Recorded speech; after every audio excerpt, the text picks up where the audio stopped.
तो चलिए बच्चों, नेक्स्ट हमारे टॉपिक पर आते हैं, क्रॉस प्रोडक्ट। इससे पहले हम क्या पढ़ चुके हैं, पूरा डॉट प्रोडक्ट जो है, डॉट प्रोडक्ट हमने स्टडी किया। ठीक, डॉट प्रोडक्ट में हमने क्या क्या निकाला बच्चों। डॉट प्रोडक्ट को हम डिफाइन कैसे करते हैं, dot product equals to A B cos theta. Dot product कैसा क्वांटिटी है बच्चों, स्केलर क्वांटिटी। ठीक, इसका मैग्नीट्यूड होगा, डायरेक्शन नहीं होगी। फिर हमने किए दो केस, थीटा इक्वल्स टू 0 और दूसरा केस किया theta equals to 90। Theta equals to 0 मतलब सेम यूनिट वेक्टर्स का डॉट प्रोडक्ट कितना होता था बच्चों, 1। डिफरेंट यूनिट वेक्टर्स का डॉट प्रोडक्ट कितना होगा बच्चों, 0। डिफरेंट यूनिट वेक्टर्स मतलब I cap, I dot J dot K dot I, इन सब का डॉट प्रोडक्ट 0। ठीक, रिजल्ट हमने जो रिजल्ट लिखा, दो वेक्टर्स का डॉट प्रोडक्ट कैसे डिफाइन करते हैं बच्चों, एक्स कोऑर्डिनेट को, एक्स कंपोनेंट को x से मल्टीप्लाई करें, ए एक्स बी एक्स, y को y से मल्टीप्लाई करें, ए वाई बी वाई, z को z से मल्टीप्लाई करें, ए जेड बी जेड। तो ये क्या मिल जाएगा, दोनों का डॉट प्रोडक्ट। फिर हमने देखा दो वेक्टर्स के बीच में एंगल निकालने का फॉर्मूला, तो वो मिलेगा कहाँ से, A dot B equals to A B cos theta से। यहाँ से थीटा हमारे पास आएगा बच्चों कितना, cos inverse A dot B upon A B. मतलब दो वेक्टर्स के बीच एंगल निकालने के लिए हमको क्या क्या पता होना चाहिए बच्चों, दोनों का डॉट प्रोडक्ट पता होना चाहिए, ए का मैग्नीट्यूड पता होना चाहिए और बी का मैग्नीट्यूड पता होना चाहिए। ठीक, फिर हमने पढ़ा बच्चों क्या, प्रोजेक्शन या component of vector on another vector. तो प्रोजेक्शन के लिए कुछ नहीं, बहुत सिंपल सा काम, जैसा कि हम पहले पढ़ चुके हैं। वेक्टर का जिस भी डायरेक्शन में एंगल, वो कंपोनेंट कौन सा होता था बच्चों, कॉस थीटा। तो जैसे इस डायरेक्शन से एंगल, एक्स एक्सिस से एंगल कॉस थीटा है, तो ये कंपोनेंट क्या होगा बच्चों, ए कॉस थीटा।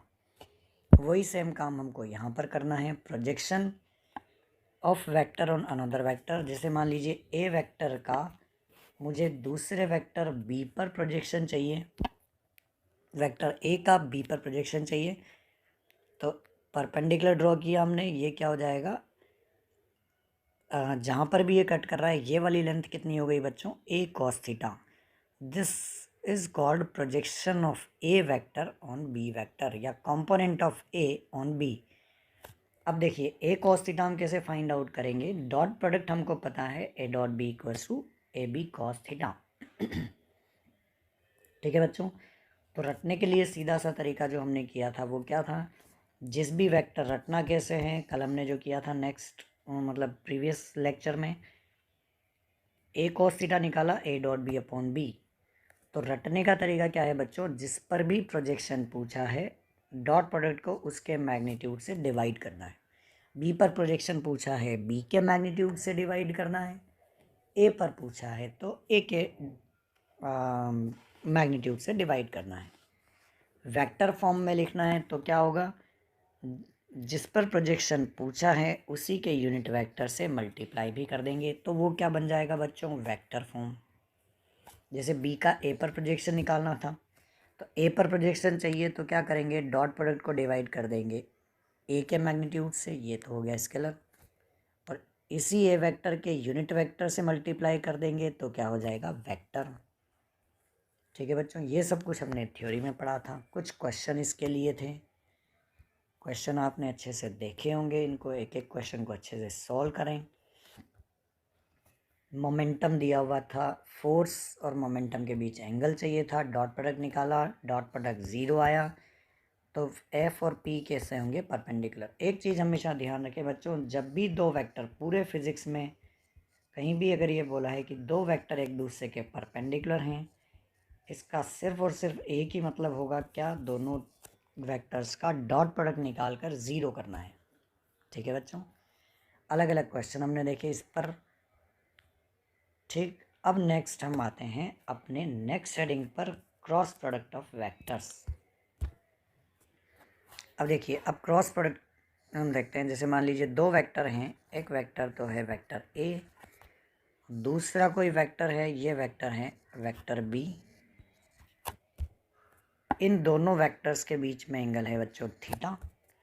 तो क्रॉस प्रोडक्ट को हम कैसे डिफाइन करते हैं? Cross product of two vectors A cross B equals to हम लिखते हैं magnitude of A magnitude of B into sine theta. Magnitude of A magnitude of B into sine theta, ये जो हो जाएगा ये दोनों वेक्टर्स का क्रॉस प्रोडक्ट होगा। क्रॉस प्रोडक्ट या इसको हम बोलते हैं बच्चों क्या, वेक्टर प्रोडक्ट। तो क्रॉस प्रोडक्ट या vector product A cross B equals to A B sine theta.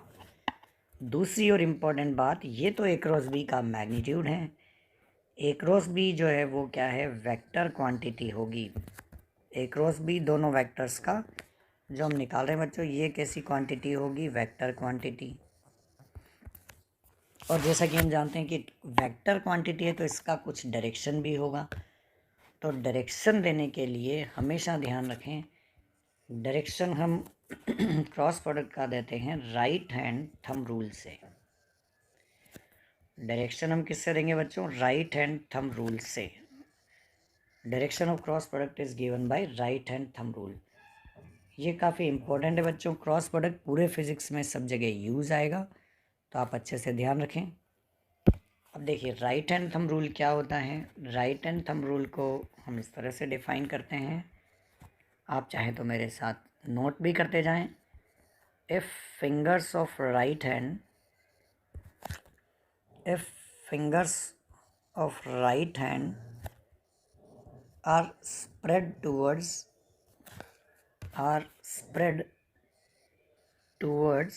first vector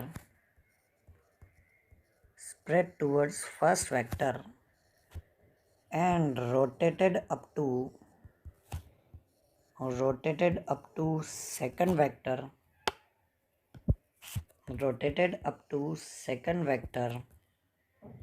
अभी हम अच्छे से इसको समझेंगे, पहले लिख लीजिए। Then direction of thumb will represent direction of cross product. दो वेक्टर्स का क्रॉस प्रोडक्ट निकालने का तरीका क्या है बच्चों, एक होता है राइट हैंड स्क्रू रूल, एक होता है मैक्सवेल स्क्रू रूल, और ये है राइट हैंड थंब रूल। कि अगर राइट हैंड की फिंगर्स को पहले वेक्टर की तरफ स्प्रेड करके पहले वेक्टर से दूसरे वेक्टर तक रोटेट कर दें, तो थंब की जो डायरेक्शन होगी वो थंब की डायरेक्शन किसको रिप्रेजेंट कर देगी बच्चों, क्रॉस प्रोडक्ट की डायरेक्शन। अब जैसे मान लीजिए मेरे को ए क्रॉस बी का डायरेक्शन चाहिए बच्चों, ध्यान से समझे, बहुत इंपॉर्टेंट बात है। क्रॉस प्रोडक्ट में मैंने देखा है बच्चे जनरली डायरेक्शन में बहुत कंफ्यूज रहते हैं। ए वेक्टर दूसरा वेक्टर हो गया जैसे बी वेक्टर, ठीक, ये दूसरा वेक्टर है बी वेक्टर। अब देखिए राइट हैंड थंब रूल क्या बोलता है कि आपकी राइट हैंड की फिंगर्स को पूरी तरह से स्प्रेड कर दीजिए। राइट हैंड की फिंगर्स को पूरी तरह से स्प्रेड करें, थंब को राइट हैंड के परपेंडिकुलर रखें। थंब जो है थंब को राइट हैंड के परपेंडिकुलर, थंब जो रहेगा राइट हैंड से पूरा परपेंडिकुलर टू राइट हैंड। ये आपका हाथ और राइट हैंड का थंब जो होगा वो परपेंडिकुलर, ठीक। डायग्राम माशाल्लाह बनाया मैंने, बाकी फिर भी आप ध्यान रखें राइट हैंड का जो थंब है उस थंब को रखें परपेंडिकुलर। आपकी पाम तो रहेगी ऐसे और थंब रहेगा ऐसे, परपेंडिकुलर बिल्कुल 90 डिग्री एंगल पर। अब देखिए क्या करना है, राइट हैंड की फिंगर्स को ए वेक्टर की तरफ स्प्रेड करें।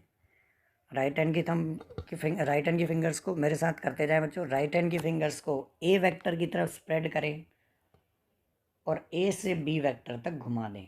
Rotate from A vector to B vector. अब ए से बी तक घुमाएंगे तो थंब की डायरेक्शन किधर आ जाएगी बच्चों, आउटवर्ड्स। थंब की डायरेक्शन किधर हो जाएगी, परपेंडिकुलर टू प्लेन, आउटवर्ड्स। जब मैं ए से बी तक घुमाऊंगा ऐसे तो थंब की डायरेक्शन आ जाएगी बाहर की तरफ, और थंब की डायरेक्शन बाहर की तरफ आ जाएगी, इसका मतलब direction of A cross B जो हो जाएगा बच्चों, direction of A cross B किधर हो जाएगा, perpendicular to plane outwards, perpendicular to plane outwards. अगर मान लीजिए इसकी जगह आपसे पूछा जाता है इसी में कि अगर बी क्रॉस ए की डायरेक्शन बताइए, तो बी क्रॉस ए की डायरेक्शन चाहिए तो हम बी क्रॉस ए की डायरेक्शन कैसे निकालेंगे बच्चों? अब फिंगर्स हम किधर स्प्रेड करेंगे? फर्स्ट वेक्टर हमारा कौन सा है? B vector. This is first vector, this is second vector. तो फिंगर्स को आप अपनी स्प्रेड कीजिए किधर? फर्स्ट वेक्टर की तरफ। कर लिया बच्चों? फर्स्ट से सेकंड की तरफ घुमाइए, तो फर्स्ट से सेकंड की तरफ घुमाइए तो क्या हो जाएगा? जो थंब की डायरेक्शन आ जाएगी वो किधर जाएगी बच्चों? Inwards, perpendicular to plane inwards. तो परपेंडिकुलर टू प्लेन इनवर्ड्स जाएगी, मतलब ए क्रॉस बी की डायरेक्शन क्या हो जाएगी? Perpendicular to plane inwards. ये बी क्रॉस ए की डायरेक्शन हो जाएगी। और सिंपल सा आपको मैं और इजी समझा देता हूँ। फर्स्ट वेक्टर की तरफ फिंगर्स करिए और पाम जो है आपकी पाम होनी चाहिए सेकंड वेक्टर की तरफ।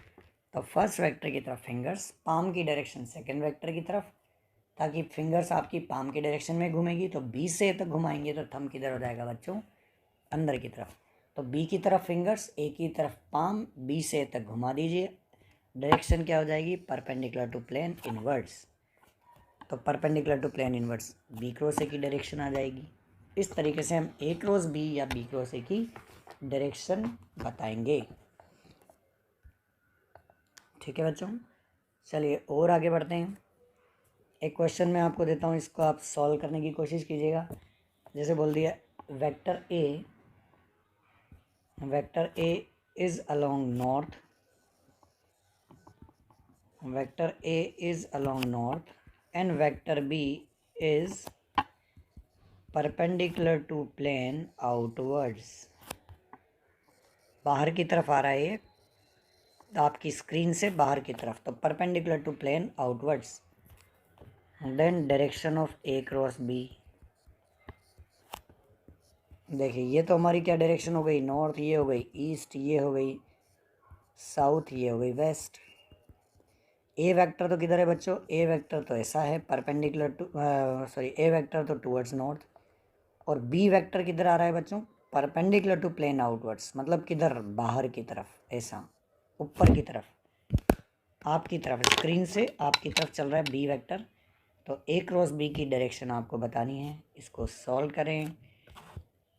ए क्रॉस बी की डायरेक्शन जो आ जाएगी, ए की तरफ फिंगर्स और ए से बी तक जब आप इसको घुमाएंगे तो आंसर आपका जो आना चाहिए डायरेक्शन ईस्ट डायरेक्शन होनी चाहिए। मुझे कमेंट करके ज़रूर बताएं बच्चों, आप लोगों को ए क्रॉस बी की डायरेक्शन निकालना आया कि नहीं आया। ए वेक्टर की तरफ फिंगर्स को कीजिए। बी वेक्टर किधर है बच्चों? परपेंडिकुलर टू प्लेन ऊपर, तो अपनी पाम की डायरेक्शन रखिए किधर? पाम को रखिए ऊपर। ए से बी तक फिंगर्स को घुमा दीजिए, तो थंब की डायरेक्शन आप देखेंगे किधर आ रही है? ईस्ट की तरफ। क्रॉस प्रोडक्ट की डायरेक्शन बहुत इंपॉर्टेंट है बच्चों, इसको अच्छे से कैलकुलेट कैसे फाइंड आउट करना है अच्छे से आप समझ लें। ठीक, चलिए नेक्स्ट पॉइंट पर आते हैं। Next point, fourth point. अब यहाँ पर भी हमने जैसे डॉट प्रोडक्ट में दो केस लिए थे, वैसे ही दो केस यहाँ पर भी लेंगे। If theta equals to 0 degree, अगर थीटा की वैल्यू 0 है, मतलब ए वेक्टर और बी वेक्टर अगर पैरेलल वेक्टर्स हैं, तो अगर दोनों वेक्टर पैरेलल वेक्टर हैं तो क्रॉस प्रोडक्ट क्या हो जाएगा बच्चों? A cross B equals to A B sine 0, मतलब क्रॉस प्रोडक्ट कितना हो जाएगा? 0। जैसे एग्जाम्पल अगर हम ले लें तो क्या हो जाएगा? जैसे मान लीजिए आई क्रॉस आई वेक्टर, तो आई क्रॉस आई कितना हो जाएगा? 0। क्यों? क्योंकि ये भी एक्स डायरेक्शन में है, ये भी एक्स डायरेक्शन में है। तो अगर दोनों ही एक्स डायरेक्शन में, तो इनके बीच में एंगल कितना होगा बच्चों? 0। तो क्रॉस प्रोडक्ट कितना मिल जाएगा? 0, क्योंकि दोनों के बीच एंगल 0। तो इसी तरह से हम बोल सकते हैं आई क्रॉस आई, जे क्रॉस जे, के क्रॉस के, इन सब का क्रॉस प्रोडक्ट कितना हो जाएगा? 0। क्यों 0 होगा? अब आपको कारण समझ में आ गया होगा बच्चों, क्यों 0 होगा। क्यों 0 होगा? क्योंकि इनके बीच में, आई और आई के बीच में एंगल कितना है बच्चों? 0। जे और जे के बीच में एंगल कितना है? 0, इसलिए। तो ध्यान रखें, सेम यूनिट वेक्टर्स के बीच, सेम यूनिट वेक्टर्स का क्रॉस प्रोडक्ट हमेशा कितना होगा? 0। अच्छा, इसी तरह से अब अगला एग्जाम्पल, अगला केस लेते हैं, case second. If theta equals to 90, थीटा की वैल्यू 90 है, मतलब ए वेक्टर और बी वेक्टर दोनों परपेंडिकुलर वेक्टर्स हैं। वेक्टर ए तो डायरेक्शन है ये, और वेक्टर बी की डायरेक्शन है परपेंडिकुलर टू प्लेन। बी की डायरेक्शन है किधर बच्चों? Perpendicular to plane. तो बी जो है वो परपेंडिकुलर टू प्लेन, ये इस तरीके से परपेंडिकुलर टू प्लेन, क्या sorry, perpendicular to vector A, दोनों एक दूसरे के परपेंडिकुलर वेक्टर्स हैं। तो ए क्रॉस बी की डायरेक्शन, ए क्रॉस बी का मैग्नीट्यूड तो क्या हो जाएगा बच्चों? ए का मैग्नीट्यूड बी का मैग्नीट्यूड साइन 90 0, तो मैग्नीट्यूड हो जाएगा ए बी। और डायरेक्शन हम किससे देंगे बच्चों? राइट हैंड थंब रूल से देंगे। जैसे इस केस में ए क्रॉस बी निकालें तो ए की तरफ फिंगर्स कीजिए, ए से बी तक फिंगर्स को घुमाइए। थंब की डायरेक्शन किधर आ जाएगी बच्चों? ऊपर, परपेंडिकुलर टू प्लेन, बाहर की तरफ। जैसे एग्जाम्पल, जैसे मान लीजिए मैं निकालता हूँ आई क्रॉस जे। अब देखिए आई मतलब क्या हो गया बच्चों? आई मतलब एक्स डायरेक्शन, जे मतलब वाई डायरेक्शन। तो आई क्रॉस जे निकालें तो आई का मैग्नीट्यूड 1, जे का मैग्नीट्यूड 1, दोनों के बीच में एंगल कितना है बच्चों? 90, तो साइन 90। ठीक, अब देखिए एक्स और वाई, तो एक्स की तरफ फिंगर्स और वाई तक घुमाइए बच्चों, एक्स की तरफ फिंगर्स, वाई की तरफ घुमाइए। तो थंब किधर जाएगा? बाहर की तरफ। तो बाहर की तरफ जाएगा, इसका मतलब बाहर की डायरेक्शन है, मतलब परपेंडिकुलर टू प्लेन। मैग्नीट्यूड इसका हो गया 1 और डायरेक्शन हो गई perpendicular to plane. Perpendicular to plane मतलब कौन सी एक्सिस? Z axis. और जेड डायरेक्शन में यूनिट वेक्टर को हम कितना लिख देते हैं बच्चों? के कैप। तो आई क्रॉस जे क्या हो जाएगा? के कैप। तो आप एक सिंपल सा आई क्रॉस जे या इन सब का क्रॉस प्रोडक्ट निकालने के लिए सिंपल सा तरीका आप ध्यान रखें। आपने इस तरीके से ध्यान रखना है, जैसे मान लीजिए ये एक्स एक्सिस की डायरेक्शन में यूनिट वेक्टर आई कैप, वाई डायरेक्शन में जे कैप, जेड डायरेक्शन में यूनिट वेक्टर है बच्चों के कैप। अब देखिए फिंगर्स, अब जैसे अगर आप चल रहे हैं एंटी क्लॉकवाइज, एंटी क्लॉकवाइज मतलब आई से जे की तरफ, जे से के की तरफ, के से आई की तरफ। तो मैं लिख लेता हूँ आई क्रॉस जे, या जे क्रॉस के, या के क्रॉस आई। अब इनकी वैल्यू क्या हो जाएगी? अब देखिए सीधा सा तरीका, आई क्रॉस जे जब आप निकालेंगे तो आई क्रॉस जे जब भी आप एंटी क्लॉकवाइज चल रहे हैं, इस डायरेक्शन में एंटी क्लॉकवाइज चल रहे हैं, तो आंसर आएगा positive, answer would be positive. और जो सामने बच रहा है, अब जैसे आई क्रॉस जे जाते हैं एंटी क्लॉकवाइज चल रहे हैं तो पॉजिटिव, और आंसर जो सामने बचा, आंसर क्या बचा है कि बच्चों? के कैप। तो आंसर क्या आ जाएगा? के कैप। ठीक है बच्चों, इस तरीके से हम इसको कैलकुलेट करेंगे। ठीक, तो आई क्रॉस जे क्या हो जाएगा? के कैप। अब इसी तरह से देखिए जे क्रॉस के, तो जे से चलते हैं हम कहाँ तक? के तक, एंटी क्लॉकवाइज ही चल रहे हैं, तो आंसर आएगा पॉजिटिव। और सामने जो बच रहा है जे और के सामने क्या हो गया बच्चों? आई कैप। ठीक, इसी तरह से के से आई तक जा रहे हैं, तो के से आई तक लूप की डायरेक्शन में ही चल रहे हैं एंटी क्लॉकवाइज, तो आंसर आएगा बच्चों के साथ पॉजिटिव। और के क्रॉस आई, सामने क्या बच रहा है बच्चों? जे, तो आंसर क्या आ जाएगा? जे। और अगर मान लीजिए उल्टा चलते हैं, जे क्रॉस आई निकालना है बच्चों, के क्रॉस जे निकालना है बच्चों, आई क्रॉस के निकालना है बच्चों, तो क्या हो जाएगा? अब अगर आप चलते हैं लूप से उल्टा, लूप से उल्टा मतलब जे क्रॉस आई। अब देखिए जे क्रॉस आई, तो लूप से उल्टा चल रहे हैं तो आंसर आएगा माइनस, और जो सामने बच रहा है तो जे और आई के सामने क्या है बच्चों? के, तो माइनस के।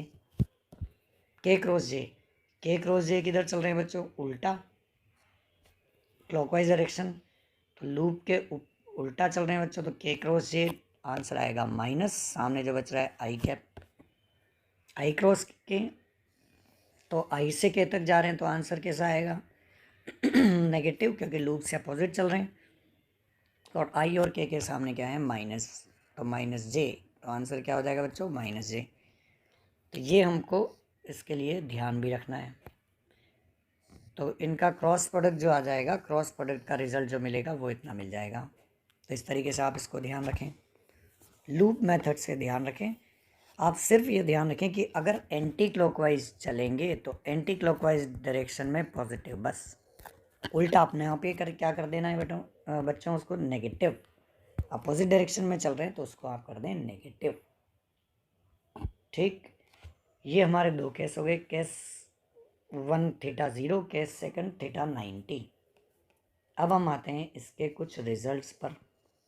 जैसे कि हमने डॉट प्रोडक्ट में रिजल्ट पढ़े, उसी तरह से क्रॉस प्रोडक्ट में भी रिजल्ट। अभी तक आप ये तो समझ ही गए होंगे कि रिजल्ट जो हैं वो इम्पोर्टेंट हैं, रिजल्ट को आप अच्छे से समझें। जैसे मान लीजिए वेक्टर ए दिया हुआ है ए X I cap plus A Y J cap plus A Z K cap. इसी तरह से कोई वेक्टर बी दिया हुआ है B X I cap plus B Y J cap plus B Z K cap. ये दो वेक्टर हैं, ठीक है बच्चों। अब मुझे चाहिए इनका क्रॉस प्रोडक्ट। इन दोनों वेक्टर्स का क्रॉस प्रोडक्ट क्या हो जाएगा? तो क्रॉस प्रोडक्ट हम कैसे निकालते हैं? आप देखें, क्रॉस प्रोडक्ट निकालने के लिए हम बनाएंगे एक डिटर्मिनेंट। इनका एक डिटर्मिनेंट बना लीजिए, क्रॉस प्रोडक्ट निकालने के लिए बना लीजिए एक डिटर्मिनेंट। डिटर्मिनेंट सॉल्व करना कैसे होता है उसको भी मैं अभी आपको समझाता हूँ। मैथमेटिकली इसको हम सॉल्व करके फटाफट से आंसर निकालेंगे। डिटर्मिनेंट इसको हम बोलते हैं डिटर्मिनेंट। इसमें फर्स्ट रो में होते हैं आई जे और के। फर्स्ट रो में आपको क्या रखना है बच्चों? आई कैप जे कैप के कैप। सेकेंड रो में रखना है एक्स के एलिमेंट, मतलब ए के एलिमेंट। ए के एलिमेंट क्या है? ए x A Y A Z. X के नीचे आई के नीचे एक्स, जे के नीचे वाई और के नीचे जेड कंपोनेंट। इसी तरह से बी के element B X B Y B Z. ठीक है बच्चों, तो ये बन गया हमारा डिटर्मिनेंट। अब इस डिटर्मिनेंट को सॉल्व करना है। अब देखिए डिटर्मिनेंट को सॉल्व कैसे करना होता है बच्चों। डिटर्मिनेंट को सॉल्व करने के लिए जैसे मेरे को सबसे पहले आई को सॉल्व करना है, तो आई, तो हम क्या करते हैं बच्चों, आई वाली रो और आई वाला कॉलम दोनों को छिपा दीजिए। इसको कॉपी अगर आपके पास है तो कॉपी रख दीजिए इसके ऊपर। आई वाला रो आई वाला कॉलम दोनों को छिपा दीजिए। अब क्या बचा देखिए, A Y A Z B Y B Z. अब इनको मल्टीप्लाई कर दीजिए। तो इनको अगर मल्टीप्लाई करेंगे तो क्या मिलेगा? अब मल्टीप्लाई करना है आपको ऐसे, पहले चलना है ऐसे फिर चलना है ऐसे, पहले चलना है ऐसे फिर इस तरीके से। तो पहले इस डायरेक्शन में चले तो क्या हो जाएगा बच्चों? पहले चले हम ऐसे तो लिखेंगे इनका product A Y B Z, फिर एक लगाइए माइनस, फिर चलिए अब उल्टा ए जेड बी वाई। हो गया, ये जो हो गया आई का एलिमेंट हो गया। आई के लिए हमने इसको सॉल्व कर लिया। अब ऑल्टरनेट प्लस माइनस चलेंगे। सबसे पहले क्या आएगा? प्लस, फिर आएगा माइनस, फिर आएगा प्लस। और भी आगे हैं तो प्लस माइनस चलते रहेंगे, पर हमारे पास 3 ही है। आई के लिए हो गया।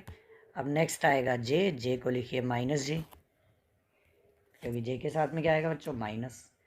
अब क्या करना है आपको? जे वाली रो और जे वाला कॉलम छिपा दीजिए।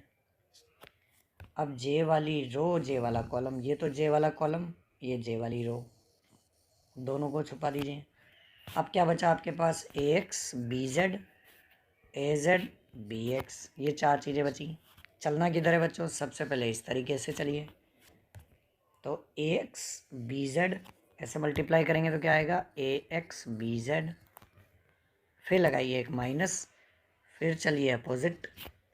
अब क्या हो जाएगा?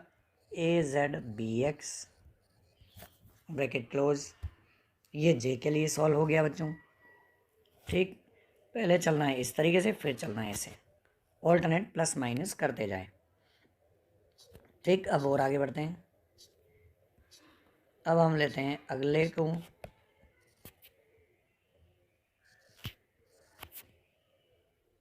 अब हम लेते हैं किसको?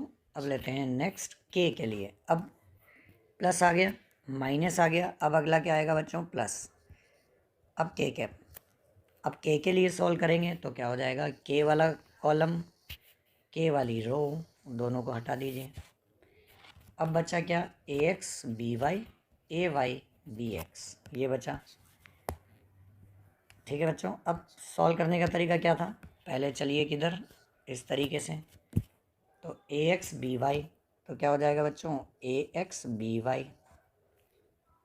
ठीक, इसके बाद चलना है किधर, माइनस, अब चलना है उल्टा, अब चलना है इस तरीके से, ए वाई बी एक्स, तो अब हो जाएगा ए वाई बी एक्स कंप्लीट। बस ये हमारा क्रॉस प्रोडक्ट कंप्लीट हो गया बच्चों। सिंपल सा तरीका है, ये हमारा क्रॉस प्रोडक्ट, यहाँ से जो मिलेगा वो आंसर मिल जाएगा।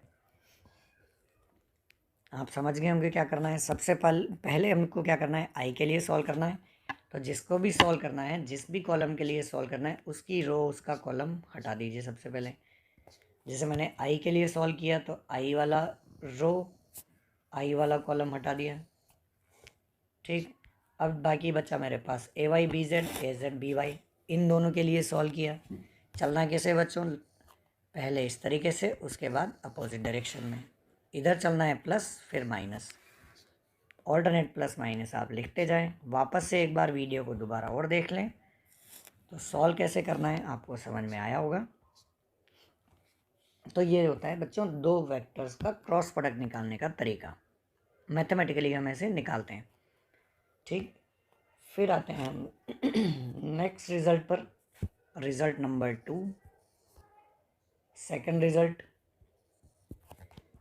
If vector A equals to A X I cap plus A Y J cap plus A Z K cap and B vector equals to B X I cap plus B Y J cap plus B Z K cap, ये दो vector हैं। अब अगर जैसे मान लीजिए आपको question में बोला है ए वेक्टर बी वेक्टर दोनों दिए हुए हैं, if vector A parallel to vector B, अगर वेक्टर ए और वेक्टर बी आपस में एक दूसरे के पैरेलल वेक्टर्स हैं। अब ध्यान दीजिए बच्चों, जैसे हमने डॉट प्रोडक्ट में किया था कि अगर वेक्टर ए और वेक्टर बी अगर परपेंडिकुलर है, तब तो हम क्या करते थे बच्चों, दोनों का डॉट प्रोडक्ट कितना होता था, 0। इसी तरह यहाँ पर अगर ए और बी दोनों पैरेलल वेक्टर हैं, पैरेलल वेक्टर है मतलब उनके बीच में एंगल कितना होगा बच्चों, 0। तो अगर उनके बीच में एंगल 0 है, तो अब ए और बी पैरेलल वेक्टर हैं तो उनका क्रॉस प्रोडक्ट जो होगा वो कितना हो जाएगा, 0। अगर पैरेलल वेक्टर हैं तो cross product will be 0, A cross B की वैल्यू क्या हो जाएगी बच्चों, 0। खैर इससे भी हमको मतलब नहीं है, क्रॉस प्रोडक्ट अगर दो वेक्टर पैरेलल हैं तो उसकी कंडीशन ऑफ पैरेलल वेक्टर्स वो क्या होगी, इन दोनों के कोफिशिएंट्स का रेशो बराबर होना चाहिए। जैसे एक्स कोफिशिएंट का ratio A X upon B X, अभी हम क्वेश्चन भी करेंगे तो सब आपको उसमें समझ में आएगा। वाई कोफिशिएंट का रेशो तो A Y upon B Y, Z coefficient का रेशो तो A Z upon B Z. अगर दो वेक्टर पैरेलल वेक्टर हैं तो उनके कोफिशिएंट्स का रेशो इक्वल आ जाएगा। दो वेक्टर अगर पैरेलल वेक्टर हैं तो उनके कोफिशिएंट्स का रेशो जो होगा वो कोफिशिएंट्स का रेशो कैसा मिलेगा बच्चों, सेम। ठीक, ये बेसिकली कहाँ से आता है, ये क्रॉस प्रोडक्ट को ही 0, क्रॉस प्रोडक्ट पैरेलल वेक्टर है तो क्रॉस प्रोडक्ट 0 होगा, तो हम इस वाली टर्म को भी 0 करेंगे, इस वाली टर्म को भी 0 करेंगे, इस वाली टर्म को भी 0 करेंगे, तो आप देखेंगे कि इन सब टर्म को 0 करने पर यही वाला रिजल्ट मिल जाएगा। आप इसको सॉल्व करके देखेंगे तो 0 करके देखेंगे तो वहाँ से आपको समझ में आएगा, थोड़ा अच्छा भी लगेगा, करके देखिएगा। A Y B Z equals to A Z B Y, divide करेंगे तो यहाँ से मिल जाएगा A Z upon B Z equals to A Y upon B Y. इसी तरह से इसको 0 करेंगे तो यहाँ से क्रॉस प्रोडक्ट से रिजल्ट बनता है। फिर हमको डायरेक्ट कंडीशन ध्यान रखनी है, अगर दो वेक्टर्स पैरेलल वेक्टर हैं तो उनके कोफिशिएंट्स का रेशो कैसा होगा बच्चों, सेम। अभी हम आगे जब क्वेश्चन करेंगे तो उसमें भी काम में आएगा, ध्यान रखें। अगले रिजल्ट पर आते हैं, अगला रिजल्ट भी बहुत इंपॉर्टेंट है।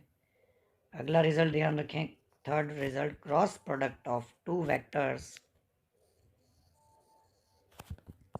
Cross product of two vectors is always perpendicular. Cross product of two vectors is always perpendicular to both vectors. दो वेक्टर्स का क्रॉस प्रोडक्ट हमेशा दोनों वेक्टर्स के परपेंडिकुलर होगा।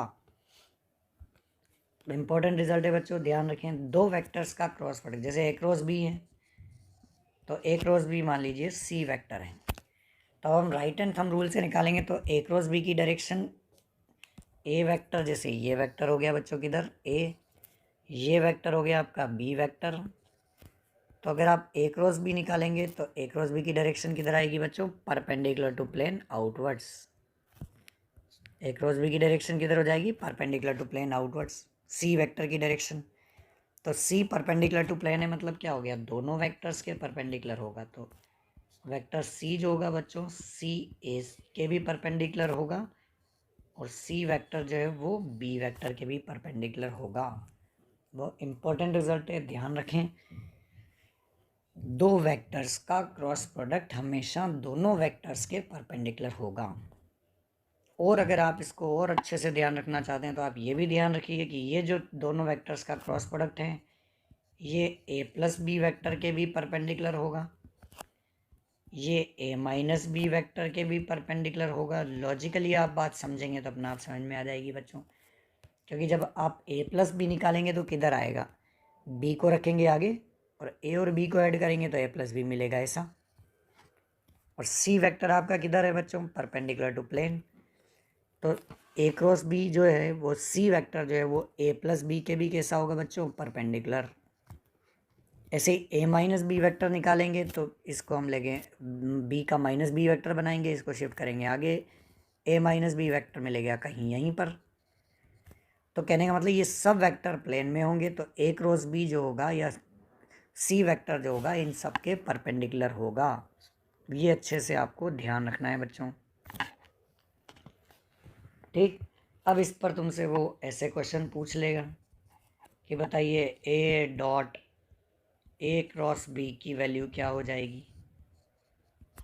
अब देखिए बहुत लॉजिकल क्वेश्चन है, सिंपल सा question. A dot A cross B equals to what, 0 1 2 pi कुछ ऐसी वैल्यू दे देगा। तो अगर आप ध्यान से देखें, बहुत कॉन्सेप्चुअली अगर देखें तो A dot A cross B की वैल्यू सिंपल कितनी हो जाएगी बच्चों, 0। क्यों 0 होगी बताएं, क्योंकि ए क्रॉस बी जो है, ए क्रॉस बी मतलब क्या हो गया, ए क्रॉस बी मतलब सी वेक्टर, और ए क्रॉस बी मतलब सी वेक्टर, सी ए के कैसा है बच्चों, परपेंडिकुलर। और सी और ए परपेंडिकुलर है, ये सी वेक्टर ही तो है। तो सी वेक्टर अगर ए के परपेंडिकुलर है बच्चों तो दोनों का डॉट प्रोडक्ट कितना हो जाएगा, 0। तो ये अगर हम बात करें तो ये जो हमने लिखा है ये क्या लिखा है, ये ए डॉट सी वेक्टर ही लिखा है। और क्योंकि सी और ए परपेंडिकुलर हैं तो डॉट प्रोडक्ट कितना होता है बच्चों, 0। अब आपको वो किसी के साथ भी पूछ ले, एक ही काम करना है, B dot A cross B बताओ, तो आप बता सकते हैं बच्चों कितना, 0, क्योंकि ये सी वेक्टर है और सी वेक्टर बी के भी परपेंडिकुलर है तो दोनों का डॉट प्रोडक्ट 0। जैसे मान लीजिए आपसे पूछा है A plus B dot A cross B vector बताओ, तो भी कितना होगा, 0, perpendicular. Same concept, A minus B dot product A cross B बताओ, सेम लॉजिक, यहाँ पर भी ये भी कितना होगा बच्चों, 0। तो इस तरह के क्वेश्चन बनते हैं, तो आपको सीधा सा ध्यान रखना है कि दो वेक्टर्स का क्रॉस प्रोडक्ट दोनों के परपेंडिकुलर होगा, और हम जानते हैं परपेंडिकुलर वेक्टर्स का डॉट प्रोडक्ट 0 होता है, इसलिए डॉट प्रोडक्ट कितना हो जाएगा, 0। ये इस तरह का क्वेश्चन एग्जाम में कई बार पूछे जा चुके हैं बच्चों, ध्यान रखें, ठीक। अगले रिजल्ट पर आते हैं, रिजल्ट नंबर 4। जैसे मान लीजिए दो वेक्टर हैं, एक तो वेक्टर है ए और एक वेक्टर है बी। अगर ये दोनों वेक्टर्स किसी ट्राइंगल की दो साइड्स को रिप्रेजेंट करते हैं, जैसे मान लीजिए कि ये वेक्टर है ए, एक ये वाला दूसरा वेक्टर है वेक्टर बी। अगर ये दोनों वेक्टर ट्राइंगल की दो साइड्स को रिप्रेजेंट करते हैं तो एरिया ऑफ ट्राइंगल लिखा जाएगा, area of triangle will be half magnitude of A cross B. Area of triangle लिखा जाएगा half magnitude of A cross B, ये एरिया ऑफ ट्राइंगल लिखा जाएगा, ठीक। दो वेक्टर्स का क्रॉस प्रोडक्ट निकालेंगे तो एरिया ऑफ ट्राइंगल क्या हो जाएगा बच्चों, हाफ ए क्रॉस बी। ऐसे अगला रिजल्ट, अगर दो vectors if two vectors represent two sides of a parallelogram, जैसे मान लीजिए कोई पैरेललोग्राम है इस तरह का, और ये दो वेक्टर्स जो हैं किसी पैरेललोग्राम की दो साइड्स को रिप्रेजेंट करते हैं। जैसे मान लीजिए कि ये वेक्टर हो गया ए, ये वेक्टर हो गया बी। अब ये पैरेललोग्राम की दो साइड्स को रिप्रेजेंट करते हैं, तो एरिया ऑफ पैरेललोग्राम क्या हो जाएगा बच्चों? एरिया ऑफ पैरेललोग्राम लिखा जाएगा magnitude of A cross B.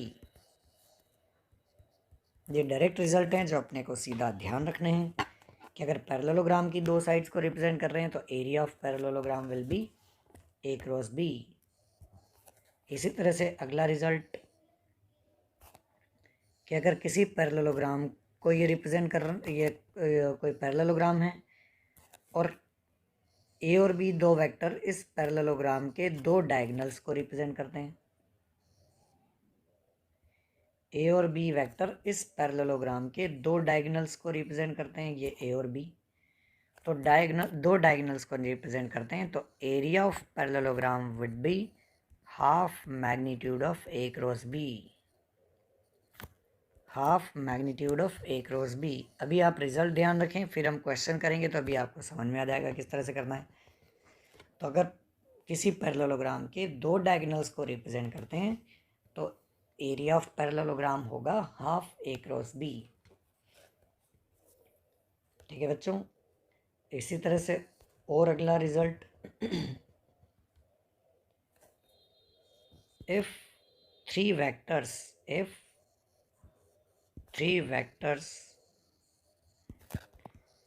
a vector, b vector and c vector are coplanar vectors. If three vectors a vector, b vector and c vector are coplanar vectors, कि अगर तीन vector हैं coplanar vectors हैं तो coplanar vector की condition होती है A dot B cross C equals to zero. अगर तीन वेक्टर एक दूसरे के तीन वेक्टर एक ही प्लेन में है बच्चों, तो एक ही प्लेन में तो क्या हो जाएगा, हाफ मतलब ए डॉट बी क्रॉस सी जो होगा ये कितना हो जाएगा बच्चों, ज़ीरो। ये बेसिकली आता है, ये रिप्रेजेंट करता है इस तीन वेक्टर अगर किसी क्यूबॉइड की तीनों साइड को रिप्रेजेंट करते हैं तो ये उस क्यूबॉइड का वॉल्यूम होता है बच्चों। और अगर तीनों वेक्टर एक ही प्लेन में होंगे तो वॉल्यूम कितना होगा, ज़ीरो। तो वहाँ से कंडीशन बनती है, कभी क्वेश्चन अगर आपसे पूछा जाए तो ध्यान रखना है, तीन वेक्टर्स अगर कोप्लेनर वेक्टर्स हैं तो उनका जो ए डॉट बी क्रॉस सी होगा उनका वॉल्यूम ज़ीरो होगा, या ए डॉट बी क्रॉस सी कितना हो जाएगा बच्चों, ज़ीरो। ठीक, तो ये सब सारे पॉइंट्स हमको ध्यान रखने हैं। और एग्जाम्पल्स ऑफ क्रॉस प्रोडक्ट के एग्जाम्पल्स क्या हो जाएंगे, तो क्रॉस प्रोडक्ट के एग्जाम्पल हैं बच्चों क्या क्या, जैसे सर्कुलर मोशन में हम बोलते हैं tangential velocity v equals to हम लिखते हैं ओमेगा क्रॉस आर वेक्टर। जो 11th के बच्चे हैं उनको अभी पता नहीं होगा, पर जो नीट की तैयारी कर रहे हैं, जिनका 11th-12th पढ़ा हुआ है, तो उन बच्चों को ये समझ में आएगा। Tangential velocity cross circular motion में हम कितना लिखते हैं बच्चों, v equals to omega cross R. ऐसे ही सर्कुलर मोशन में टेंजेंशियल एक्सेलरेशन होता है, टेंजेंशियल एक्सेलरेशन ए को हम लिखते हैं बच्चों कितना, अल्फ़ा क्रॉस आर। जब आप सर्कुलर मोशन पढ़ेंगे तब ये वहाँ पर मिलेंगे। इसी तरह से बच्चों एंगुलर मोमेंटम जो होता है, एंगुलर मोमेंटम को लिखते हैं हम एल या जे से, तो angular momentum L equals to होता है M R cross V vector. अभी आपको फ़िलहाल ध्यान रखने की ज़रूरत नहीं है, मैं सिर्फ इसलिए बता रहा हूँ कहीं आपसे अगर एग्ज़ाम में कहीं क्वेश्चन आपको मिलता है तो क्रॉस प्रोडक्ट करके सॉल्व करना पड़ेगा। ठीक है तो ये कुछ रिजल्ट्स हैं जो अपने को ध्यान रखने हैं बच्चों। अब हम आते हैं क्वेश्चंस पर। जैसे क्वेश्चन मैं आपको देता हूँ, क्वेश्चन आप भी सॉल्व करें मेरे साथ। Vector A equals to I plus J plus K and vector B equals to, जैसे मान लीजिए वेक्टर बी इक्वल्स टू है minus I minus J plus 2k, ये दो वेक्टर हैं। Then find out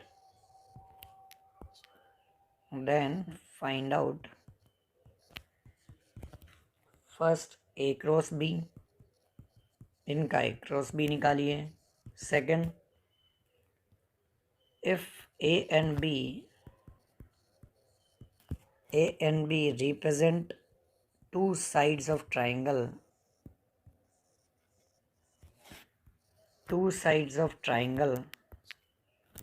A and B represent two sides of a triangle, then find out area। Triangle की दो side को रिप्रेजेंट करें तो एरिया ऑफ ट्राइंगल क्या हो जाएगा, ये दो चीज़ें हमको निकालनी है। तो हम सॉल्यूशन स्टार्ट करते हैं बच्चों। सबसे पहला ए क्रॉस बी कैसे निकालेंगे, मैंने आपको बताया था ए क्रॉस बी निकालने का तरीका। क्या करना है बच्चों, सबसे पहले बनाइए आप डिटर्मिनेंट आई कैप जे कैप के कैप लिखिए फर्स्ट रो में। मेरे साथ सॉल्व करके देखिए बच्चों। सेकंड रो में क्या लिखेंगे, ए के एलिमेंट 1 1 1, तो 1 1 और 1। थर्ड रो में बी के एलिमेंट तो क्या है बच्चों, -1 -1 और 2। ठीक, ये क्रॉस बी हमने बना लिया। अब जैसा मैंने आपको सिखाया था उससे एक बार सॉल्व करके देखें। आई के लिए सॉल्व करें बच्चों, क्या हो जाएगा, तो आई के लिए सॉल्व करने का तरीका, आई वाली रो आई वाला कॉलम छिपा दीजिए। मल्टीप्लाई कैसे करना है बच्चों, करना है इस तरीके से 1 × 2 तो 2, फिर एक लगाइए माइनस, फिर करिए ऐसे मल्टीप्लाई तो -1, एक माइनस पहले से, ये तो क्या हो जाएगा बच्चों प्लस। ठीक, अब ऑल्टरनेट प्लस माइनस, ये हमने लिखा प्लस, अब अगला आ जाएगा माइनस, ये तो था प्लस, अब माइनस जे। अब जे के लिए सॉल्व करना है सेम काम। अब जे के लिए कैसे करेंगे बच्चों, जे वाला कॉलम जे वाली रो दोनों को छुपा दीजिए। अब करिए 1 को 2 से मल्टीप्लाई तो 2 माइनस 1 को -1 से मल्टीप्लाई तो -1, और एक माइनस पहले ही है तो इसलिए +1। ठीक है बच्चों, आई कैप हो गया, जे कैप हो गया। अब हम आएंगे के कैप पर, तो प्लस माइनस अगला क्या आएगा बच्चों, प्लस, तो प्लस के कैप। अब वापस वही आई वाली रो आई वाला कॉलम हटाना है, मतलब के वाली रो के वाला कॉलम हटाना है। ये के वाली रो के वाला कॉलम करिए गायब। अब इनको मल्टीप्लाई करें तो क्या हो जाएगा, 1 -1, तो 1 × -1 -1, फिर एक माइनस लगा दीजिए। अब 1 × -1 तो -1, एक माइनस पहले से तो माइनस माइनस +1, ये वैल्यू आ जाएगी। सॉल्व करके देखें कितना आ गया बच्चों, 3i कैप -3j कैप, और k की वैल्यू कितनी आ गई बच्चों, 0, तो 0k कैप। तो ये आ जाएगा इन दोनों का क्रॉस प्रोडक्ट। आप लोग भी निकाल कर देखें बच्चों, क्या यही आंसर आ रहा है आपका, कमेंट करके ज़रूर बताएं। ये हमको मिल जाएगा दोनों का क्रॉस प्रोडक्ट। अगर नहीं भी आता है तो एक बार फिर वीडियो को दोबारा देखें हमने कैसे निकाला, वहाँ से आंसर पता लगेगा।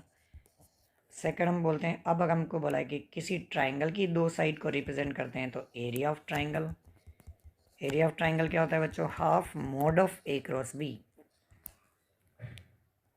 Half mod of A cross B, A cross B का मोड, तो ये ए क्रॉस बी वेक्टर हो गया हमारे पास। ए क्रॉस बी का मोड निकालिए बच्चों। ए क्रॉस बी का मोड कैसे निकालेंगे, एक्स कंपोनेंट का स्क्वायर 3 स्क्वायर, वाई कंपोनेंट का स्क्वायर 3 स्क्वायर, जेड कितना है 0, मतलब कितना हो गया ये 9 + 9, तो 3√2, तो कितना मिल गया बच्चों 1/2, और साथ में क्या आ जाएगा 3√2, मतलब क्या मिल जाएगा बच्चों 3/√2। ये इस ट्राइंगल का एरिया हो जाएगा। तो इस तरीके से हम ट्राइंगल का एरिया निकालेंगे। ठीक, समझ में आया बच्चों क्रॉस प्रोडक्ट कैसे निकालना है। अब आते हैं हम अगले क्वेश्चन पर। वही जो हमने रिजल्ट लिखे हैं सब कुछ वही हमको अप्लाई करने हैं। जैसे मान लीजिए vector A = i + 2j + 3k, vector B = -i + j और -xk कैप, या जैसे मान लीजिए प्लस एक्स के कैप, ये दो वेक्टर हैं, एक्स यहाँ पर अननोन है, वही हमको निकालना है। Find value of X, find value of X if vector A is parallel to vector B. या चलिए इस तरह से करते हैं, if vector A perpendicular to B पहली condition, if A parallel to B दूसरी कंडीशन। दोनों केस में एक्स की वैल्यू कितनी होगी वो हमको कैलकुलेट करनी है। ये इससे आप करेंगे तो आपका डॉट प्रोडक्ट वाला कॉन्सेप्ट भी क्लियर हो जाएगा। तो अब देखिए ए डॉट बी कैसे निकालेंगे। Find value of X if A perpendicular to B, sorry A perpendicular to B and A parallel to B. अब देखिए ए और बी परपेंडिकुलर वेक्टर्स हैं। अगर ए और बी परपेंडिकुलर वेक्टर्स हैं तो हम जानते हैं क्या, इनका डॉट प्रोडक्ट कितना होगा बच्चों, 0। तो ए और बी हमारे पास है, इनका डॉट प्रोडक्ट निकालें कितना हो जाएगा, A dot B. X component को एक्स से, तो 1 इंटू यहाँ पर कॉम्पोनेंट कितना है, -1, तो 1 इंटू -1 -1। 2 इंटू यहाँ पर एक्स को, इसके साथ में वाई कॉम्पोनेंट कितना है 1, तो 2। यहाँ पर z कॉम्पोनेंट 3, इधर x, तो 3 इंटू एक्स इक्वल्स टू कितना, 0। तो क्या हो गया बच्चों, 3x इक्वल्स टू -1, या x की वैल्यू क्या मिल जाएगी, -1/3। x इक्वल्स टू -1/3 अगर परपेंडिकुलर वेक्टर्स हैं तो। और हमको जैसा बोला है कि अब a और b पैरेलल भी हैं, तो बताइए क्या होगा। तो a और b पैरेलल है तो हम क्या लिख सकते हैं बच्चों, पैरेलल वेक्टर्स हैं तो कोफिशिएंट्स का रेशियो कैसा होगा, same, ax upon B X, ay upon B Y, az upon B Z, सबका रेशियो सेम कर दीजिए।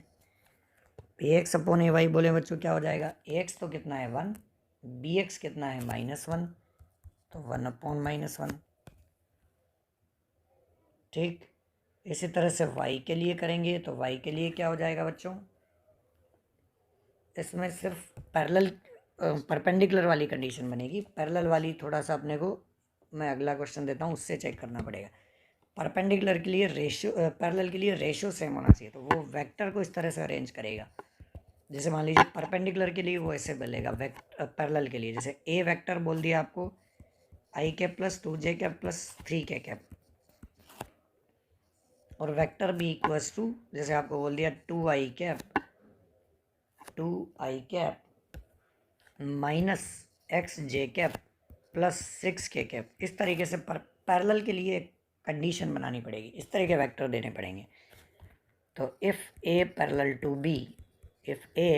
To B then find x। ऐसा क्यों किया है मैंने, उसमें क्यों नहीं किया, अभी मैं आपको समझा दूंगा, आपको समझ में भी आ जाएगी बात। अब देखिए पैरेलल वेक्टर है तो पैरेलल वेक्टर के लिए क्या होना चाहिए बच्चों, इनका कोफिशिएंट का रेशियो सेम होना चाहिए। तो ax upon B X, ay upon B Y, az upon B Z, coefficient का रेशियो सेम। अब देखिए ax कितना है बच्चों 1, ay कितना है 2, तो 1/2, ay कितना है 2,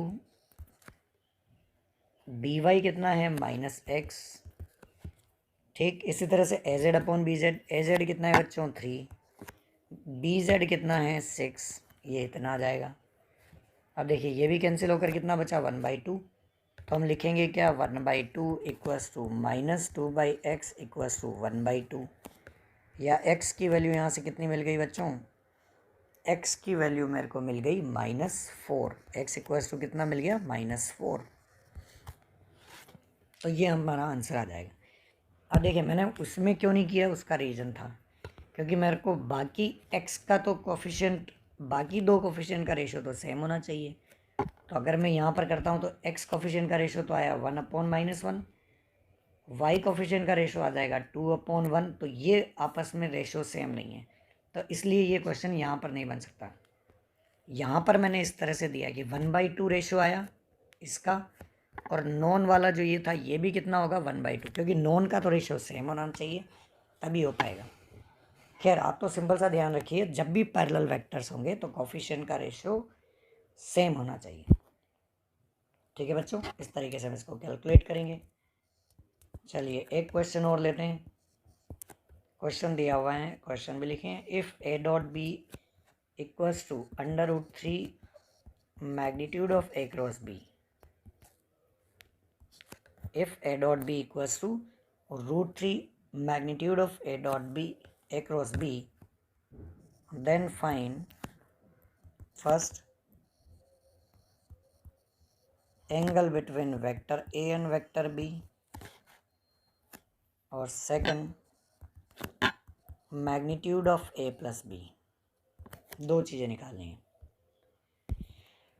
ए डॉट बी इक्वल्स टू, ये भी एग्जाम में पूछा हुआ क्वेश्चन है बच्चों, A dot B equals to √3 a plus B, तो दोनों के बीच एंगल क्या होगा और a प्लस बी का मैग्नीट्यूड क्या होगा। पॉज करके ज़रूर सॉल्व करें। मैं अब सॉल्व करना स्टार्ट करता हूँ। देखिए ए डॉट बी को तो हम कितना लिख सकते हैं बच्चों, A B cos theta. √3 A cross B को हम कितना लिख सकते हैं बच्चों, A B sine theta. A B cancel, तो क्या मिल जाएगा यहाँ से, टेन थीटा इक्वल्स टू 1/√3, और टेन थीटा 1/√3 मतलब थीटा कितना मिल जाएगा बच्चों, 30 डिग्री। और थीटा की वैल्यू अगर 30 डिग्री हो गई, पहला आंसर।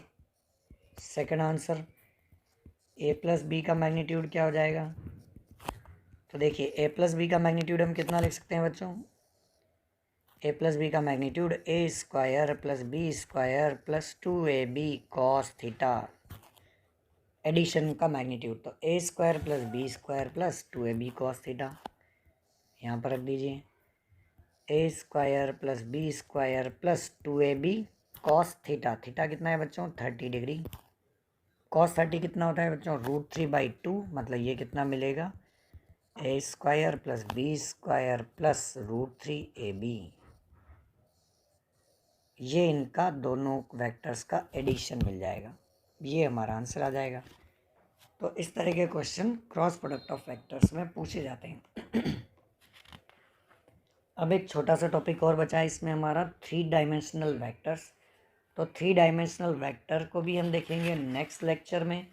3 डायमेंशनल वेक्टर्स के डायरेक्शन कोसाइंस क्या होंगे, एक्स वाई जेड एक्सिस से एंगल क्या होंगे, तो वो 3 डायमेंशनल वेक्टर को भी हम देखेंगे, वो देखेंगे अगले टर्म में। ठीक है बच्चों, थैंक यू।